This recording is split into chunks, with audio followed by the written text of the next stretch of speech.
কতদিন ভালো করে পেট ভরে মাছ খাওয়া হয়নি। মাছের গন্ধটাই ভুলে যাচ্ছি। আজকাল এই শ্যাওড়া গাছের তলা দিয়ে কেউ মাছই নিয়ে যায় না। কি রে, একা একা কি বিড়বিড় করছিস? দেখ না, আজ কতদিন হয়ে গেল ভালো করে মাছই খাওয়া হয়নি। জীবনটাই বৃথা গেল, থুড়ি মরণটাই বৃথা গেল।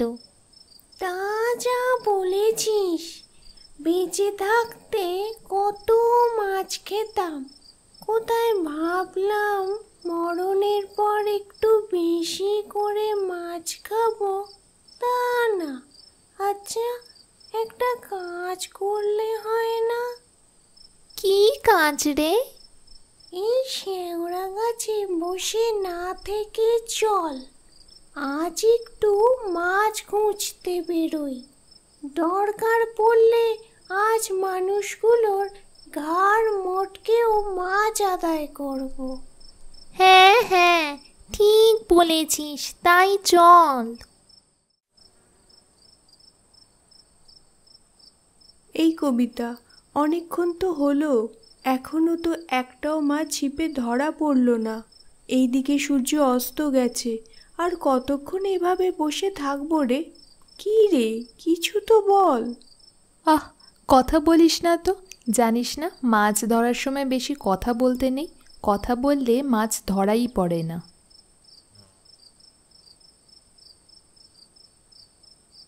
ওই দেখ, কারা যেন পুকুর পাড়ে বসে মাছ ধরছে। হ্যাঁ, তাই তো দেখছি। চল, ওদের উপর নজর রাখা যাক।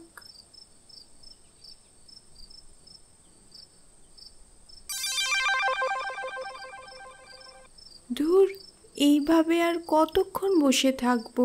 রাত যে বাড়ছে, বেশি রাতে তো বাড়ি ফেরা যাবে না। কেন, রাত বাড়ছে তো কি? তুই জানিস না, রাতে তেনাদের আগমন ঘটে। ও, এই বিষয়। এইসব আবোল তাবোল বিষয় নিয়ে কবিতা মাথা ঘামায় না। তেনাদের নিয়ে ঠাট্টা তামাশা করিস না কবিতা। দেখ দেখ, আমাদের নিয়ে কেমন রসিকতা করছে। আমাদের ইজ্জত নিয়ে ছিনিমিনি খেলা। সাহস থাকে তো সামনে এসে বলুক। ওদেরও তো সাহস আছে নাকি? আজকে মাছ না পেলে ওদেরই ঘাড় মটকে খাবো। এই এই, মনে হচ্ছে ছিপে টান লেগেছে, মাছ লেগেছে। হ্যাঁ রে, আমারও তাই মনে হচ্ছে। টান দে কবিতা, টান দে। বাবা, মনে হয় ছিপে খুব বড় মাছ লেগেছে। আজ রাতে জমিয়ে খাওয়া হবে।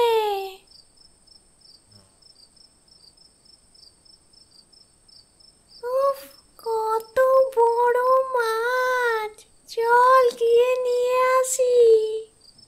না না, এখন যাস না, আগে পুরো ব্যাপারটা একটু বুঝে নিতে দে।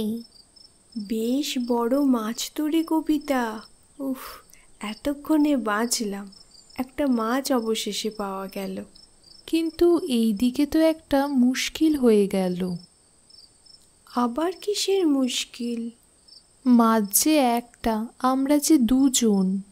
তাতে কি, আজ তো তোর জন্মদিন। সেই কখন থেকে মাছ ধরছিস, রাতে মাছ ভাত খাবি বলে। আজ এই মাছটা তুই নিয়ে যা। না না, তা কি করে হয়, এ ভারী অন্যায়। তার থেকে ভালো আমি একটা কথা বলি, শোন। তুই আজ আমার বাড়ি চলে আয়, একসাথে দুজনে ভাত মাছ জমিয়ে খাওয়া যাবে। আচ্ছা, তাই হবে খন। আমি বরং বাড়ি গিয়ে মাকে একবার বলে আসি, না হলে মা আবার রাগারাগি করবে। ঠিক আছে, তুই কাকিমাকে গিয়ে বলে আয়, আমি ততক্ষণে বাড়ির দিকে এগোই।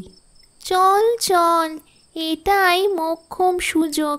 ওই কবিতা বলে মেয়েটার পিছু নেওয়া যাক। হ্যাঁ হ্যাঁ, তাই চল। সত্যি অনেক রাত হয়ে গেল, এখন পা চালিয়ে বাড়ি ফিরতে হবে।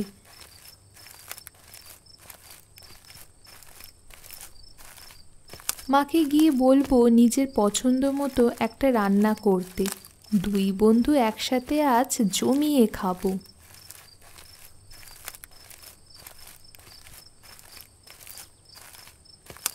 কি ব্যাপার, বেশ কিছুক্ষণ ধরেই পায়ের আওয়াজ শুনতে পাচ্ছি। কারা মনে হয় পিছু পিছু আসছে, দেখি তো। কে গো তোমরা? আমরা পাশের গ্রামের বউ। তো এ গ্রামে কেন, কোথায় যাবে? আমরা তেঁতুলতলার দিকে যাব। ওই দিকে তো শ্মশান, ওখানে তো কেউ থাকে না, এরা ওই দিকে কেন যাবে? কি ভাবছো গো মেয়ে? তোমার থলিতে ওটা কি, মাছ নাকি গো?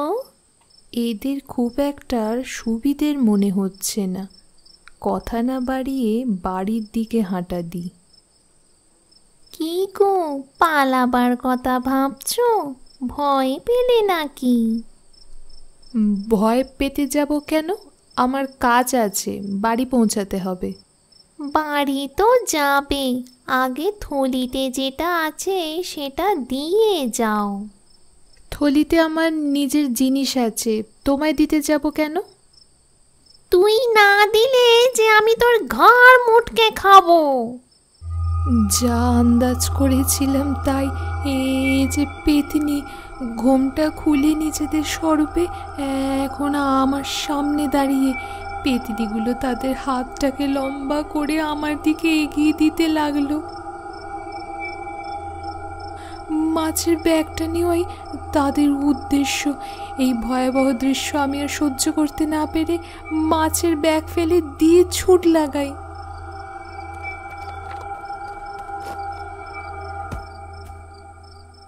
আর আর এক মুহূর্ত থামলে চলবে না, শেষে পেতনিদের হাতে নিজের প্রাণটা দেব। না না না না না, আরও জোরে, আরও জোরে। তখনও কানে আসতে থাকে পেতনিদের সেই বিকট হাসি।